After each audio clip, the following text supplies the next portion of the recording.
Halo semuanya, kembali lagi bersama saya Michael. Di video kali ini kita akan bahas keadaan market kripto lagi karena kita ada dump lanjutan. Memang sesuai ekspektasi kita ada sedikit bilang bahwa Bitcoin masih bisa mengalami koreksi lagi gitu. Makanya kita bilang wait and see dulu selama beberapa hari ini. Nanti kita bahas nih alasannya kenapa sih Bitcoin bisa dump lagi gitu ya. Nah, mungkin kita langsung aja update untuk videonya. Kalau kita lihat ini untuk harga Bitcoin ya kembali turun sekitar 42.200. Tapi yang memang lebih parah itu yang mengalami penurunan lebih parah itu altcoin. Kita bisa lihat Ethereum, Binance, XRP mengalami penurunan lebih drastis lagi gitu ya. Nah, coba kita lihat dari sini, walaupun masih ada beberapa altcoin juga sih yang masih mengalami gain ya, seperti Ren, Waves, Axie, Tezos gitu ya. Nah, coba kita lihat dari Fear and Greed Index bagaimana. Untuk Fear and Greed Index level 33 hampir sama seperti kemarin ya, kemarin 27. Karena memang ya Bitcoin belum bisa memulai proses recovery-nya juga. Ini mungkin kalau kita mengalami penurunan, kita bisa masuk ke dalam zona extreme fear lagi mungkin besok. Nah, coba kita lihat. Yang pertama adalah sempat kita bahas di video ini ya. Market crypto sudah bottom, waktunya beli. Di sini kita bahas ada dua lagi nih yang kita harus menunggu, yaitu adalah FOMC meetingnya The Federal tentang tapering. Itu kita sudah tahu hasilnya bagaimana. Lalu kita juga bahas yang kedua, itu yang namanya options expiry gitu ya. September option expiry yang biasanya dilaksanakan Jumat terakhir di bulan ini gitu ya. Jadi Jumat terakhir di bulan September yang jatuh di tanggal 24 September kira-kira. Nah, di sini kita bisa lihat ada salah satu platform juga namanya Deribit. Deribit itu adalah salah satu exchange crypto juga, the world largest crypto option exchange, dan dia melakukan poll aja sih. Ini sebenarnya bukan sesuatu yang valid, tapi dia melakukan hanya suatu poll di mana what happens to Bitcoin price tomorrow after expiry. Jadi setelah sudah expiry, berarti ini di weekendnya, di Sabtunya, kira-kira ngapain. Tapi banyak orang yang malah voting up only. Jadi mungkin setelah option expiry ini bisa naik gitu ya. Nanti kita bahas nih, kita gabungkan keduanya. Pertama options, lalu nanti kita bahas yang juga ini ya, China ban crypto gitu ya kira-kira. Nah, coba kita lihat lagi di sini ada Bitcoin drops 2K dollars atau sekitar $2,000 as China declares cryptocurrency related business illegal. Sebenarnya sudah agak bosan juga ya kita mendengar berita tentang China ban crypto. Tapi karena memang headline-nya itu adalah China ban crypto, tapi biasanya isinya tuh berpart-part. Jadi dia nggak langsung ban seluruhnya gitu. Jadi dia ban-nya beberapa part. Dan nanti kita bisa lihat di part apa sih yang sekarang dia ban. Yang penting di sini adalah yang barunya apa? The People Bank of China atau PBOC. Dia bilang sekarang bukan hanya Bitcoin doang, tapi dia bilang Ethereum and stablecoin Tether. Salah satunya yang baru itu adalah Tether. Dulu Tether nggak pernah disebut gitu ya. Sekarang Tether disebut do not qualify as legal tender and cannot be used in currency market. Kira-kira seperti itu. Nanti kita bahas di Twitternya lebih detail lagi gitu. Nah, kita lihat dari sini, ini China orders renewed crackdown on crypto mining and trading. Jadi bukan hanya mining doang. Kita tahu di crypto mining ini China udah gencor-gencornya nih melihat itu di bulan April, bulan Mei gitu ya, pada saat kita drop juga.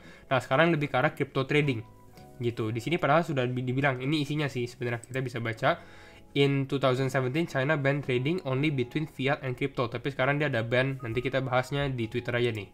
Di beberapa di sini kita lihat adalah looks China is banning all crypto transaction again. Nah, kita lihat nih isinya apa ya. Yang pertama adalah online cryptocurrency services to Chinese clients by overseas exchange are also illegal. Jadi mengilegalkan lah kira-kira seperti itu untuk beberapa exchange yang di luar China gitu. Lalu kita lihat juga di sini bahwa Bitcoin drop as much as 3.8% karena news itu. Nanti kita bahas juga. News ini sebenarnya bukan news yang baru, bukan news yang keluar di hari ini gitu ya. Newsnya sebenarnya udah lama juga, beberapa hari yang lalu gitu. Jadi ini sebenarnya memang bisa dibilang ada efek FUD-nya juga nih. Kenapa harus dikeluarkannya sekarang? Kenapa nggak dikeluarkan pas newsnya itu udah keluar? Nanti kita bahas juga kapan sih beritanya keluar ya. Nah, ini ya. If you saw any Chinese regulatory FUD again, that announcement was posted on September 3rd.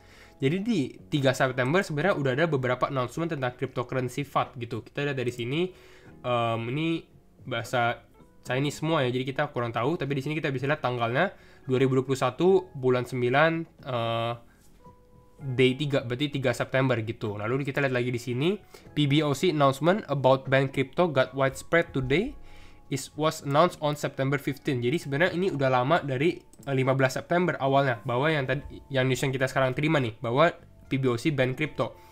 Itu di China udah keluar sekitar tanggal 15 September, tapi baru ke internasional itu sekitar tanggal 24 September gitu ya. but got posted online today. The market already reacted on those regulatory FAT gitu. Isinya sebenarnya ini di sini nih. Ini paling lengkap isinya. Ini kalian kalau misalnya lihat ini nanti mungkin saya bisa linkin di deskripsi. Kalian tinggal Google Translate aja kalau kalian mau lebih detail lagi ya untuk isinya apa aja sih gitu.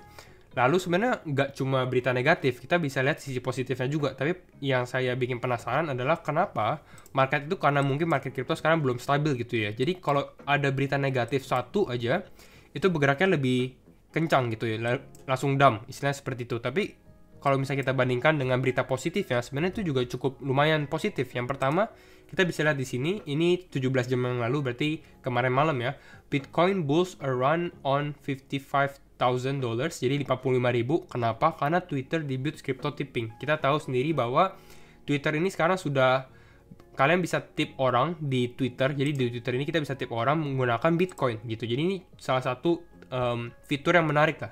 Nih, breaking, Twitter is launching Bitcoin Lightning Network tipping functionality on iOS. Jadi untuk yang pengguna Apple aja gitu ya.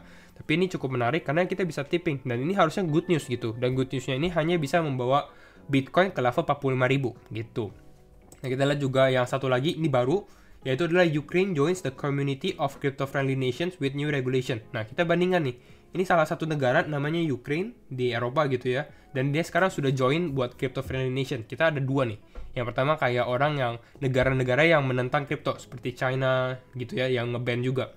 Nah, kita juga lihat ada negara-negara yang menerima kripto. El Salvador, sekarang Ukraine ini juga membuka gitu. Jadi memang ada dua sisi jadinya sekarang. The legal status of cryptocurrency remain a mixed bag of regulatory positions depending on the jurisdiction being considered. Pokoknya ini masih, dia bilang juga nih, seperti yang saya bilang juga bahwa ada dua. Istilahnya ada yang open approach yang sedikit membuka ke dalam kripto, ada yang malah close, nggak mau menerima cryptocurrency. Nah, pertanyaannya adalah nanti kalau misalnya seperti ini, Indonesia ke sisi yang mana gitu ya? Karena untuk sekarang dia masih di tengah-tengah sih. Belum ada yang apa sih bilang keputusannya lah istilahnya ya. Nah, kita sekarang lihat untuk ini kali ya, kita lihat Bitcoin USDT-nya bagaimana sih. Nah, kenapa sih saya waktu itu bilang ini mungkin kita masih bisa mengalami koreksi lagi dengan memang kita ada sebut target kita tuh di sekitar 38.000 sampai 37.000 dolar nih. Sekarang kita cukup stabil di sekitar level 42 ribuan nih. Nanti kita lihatlah besok ini apakah masih ada another lanjutan ataupun kita masih bisa V-shape recovery, kira-kira seperti itu. Nah, kita ngomongin V-shape recovery, kenapa sih? V-shape recovery itu apa ya? V-shape recovery itu seperti ini. Di bentuknya kita mungkin lihatnya seperti, nah ini lebih cocok ya. Kita turun. Tuh ya, lalu kita bisa recovery cepat gitu. Ini ada kayak langsung ganti trend, istilahnya trend change. Nah, kita lihat seperti ini. Sebenarnya ini sempat kita ngalamin juga nih. Kalau kita perhatikan di sekitar bulan Juli di sini ya. Dimana kita turun. Lalu di sini kita mengalami trend change. Langsung di tanggal 20 Juli ini kita berubah. Dari yang tadinya bearish, orang di sini mikir, wah ini kita bakal ke 19.000, bakal ke 20.000. Ini waktu kita di sekitar di 30 ribuan gitu ya. Nah, pada saat ada ini, orang-orang langsung bilang, wah ini kita bisa ke 100.000 lagi nih di akhir tahun. Jadi langsung perubahan perspektif secara langsung nih. Gara-gara memang ada V-shape recovery namanya. Nah, kita bisa bandingkan, ini sebenarnya hampir sama nih.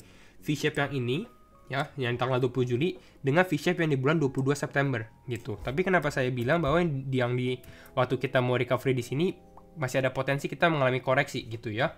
Nah, karena saya lihat juga dari volumenya kita bisa perhatikan, kalau misalnya di sini, ini kita ada sell off, ada volumenya, ada sell ya. Kita lihat ada volume sell di sini, dua ini. Tapi kita lihat pada saat kita mau V-shape recovery, volume kita tuh lebih tinggi daripada volume sell kita gitu. Kita lihat di sini kita naik.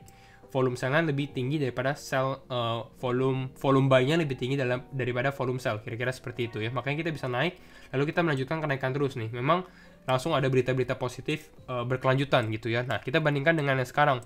Kalau yang sekarang kita bisa lihat pada saat kita turun di sini, volume sell kita pada saat kita mau recovery di sini ini masih turun, masih di bawah volume sell kita. Kita bisa bandingkan volume buy kita gitu ya, pada saat kita beli lebih rendah daripada volume sell kita di hari sebelumnya gitu. Makanya saya bilang mungkin bisa ada rejection. Dan kalau misalnya kita lihat dari time frame 4 jam ini lebih detail lagi sih. Coba kita lihat ya. Di sini sempat kita bilang juga Bitcoin itu resistennya di sekitar 0,618 yang kita pernah sempat bilang di sekitar 40.200-an.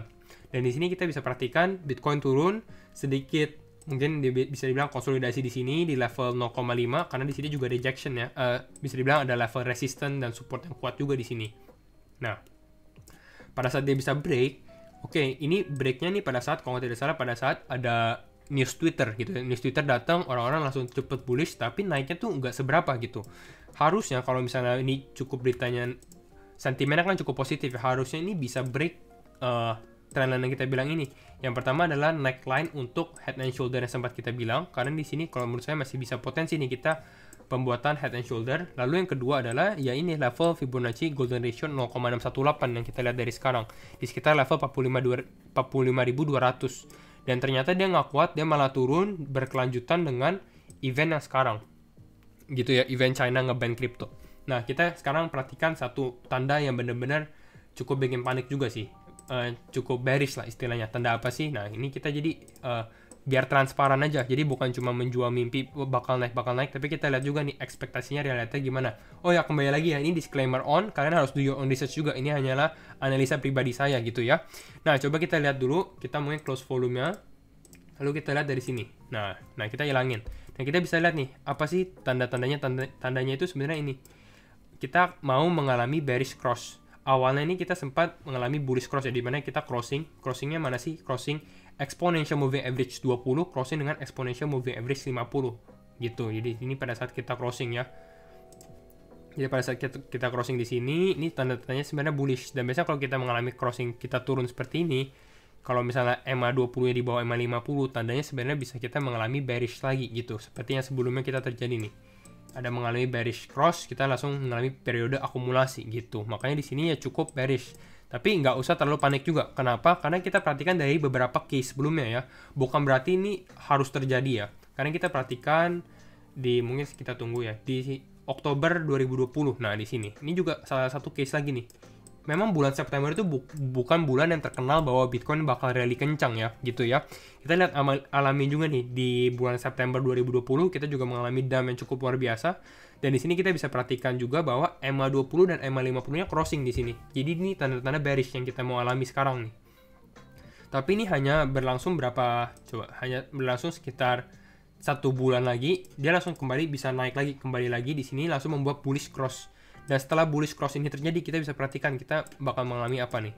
Kita rally-nya cukup luar biasa ya, dari harga Bitcoin sekitar 11.000, kita naik sampai ke sampai ke 65.000 gitu pada saat dari bulan Oktober gitu. Jadi mungkin masih bisa case ini terulang kembali gitu. Tapi ya kita harus keep in mind aja bahwa ini bisa terjadi, dan ini salah satu tanda sebenarnya ya cukup bearish gitu ya. Nah, untuk sekarang bagaimana nih kira-kira? Kalau menurut saya masih lihat wait and see juga. Masih bisa perhatikan level 38.000 ya, karena ada potensi lah. Kalau misalnya kalian sekarang mau masuk sendiri, mau masuk juga sebenarnya masih cukup oke lah. Tapi selalu masuknya bertahap dan siapin cash juga. Jangan langsung all in semua gitu. Kenapa? Karena kita harus perhatikan nih, kalau misalnya terjadi di sini dan kita nggak ada dana juga buat serok, karena ini salah satu tandanya gitu ya. Dan biasanya Bitcoin ini kalau turun ini ya bisa kita bilang cepat juga. Jadi waktu turun langsung recovery cukup cepat. Ini sempat turun ke 40.000, langsung ke pump lagi ke 42.000, karena mungkin orang-orang sudah lihat juga 40.000 ini menjadi salah satu demand zone juga lah istilahnya. Jangan membuat Bitcoin turun lagi ke bawah 40.000, kira-kira seperti itu. Nah, itu saja sih video dari saya. Jadi kita masih wait and see, dan ini update aja untuk reason kenapa Bitcoin bisa dump. Dan kalau kalian suka video ini, jangan lupa share video ini, like, comment, dan subscribe, and see you in the next video. Bye bye.